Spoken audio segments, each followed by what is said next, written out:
కేటీఆర్ పరిస్థితి ఏంటి సార్?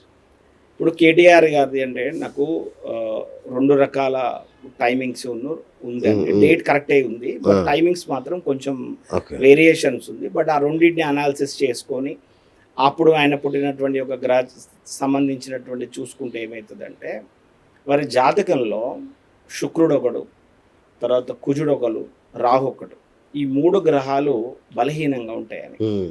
ఈ 3 గ్రహాలు బలహీనంగా ఉంటే ఏమవుతుందంటే ఎదుటివాడు తప్పు చేసిండని తెలిసినా కొన్నిసార్లు తను సమర్థించుకోవాల్సిన పరిస్థితి వస్తుంది. అది తనకు ఆయన డిఫేమ్ తీసుకొని వస్తుంది.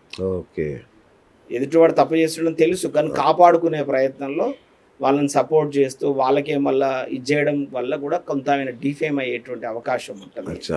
తర్వాత రెండోది ఏంటంటే ఈ రాహు ఏం చేస్తాడంటే ఇంతమందికి చెప్పాను, మనిషిని ఒక మాయలో ఉంచుతాడు, ఒక ఇల్యూజన్స్లో ఉంచుతాడు అన్నట్టు.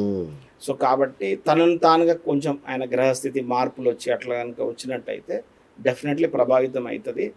బట్ ఈయనకి 2 యూజ్ అవుతున్నాయి ఇప్పుడు.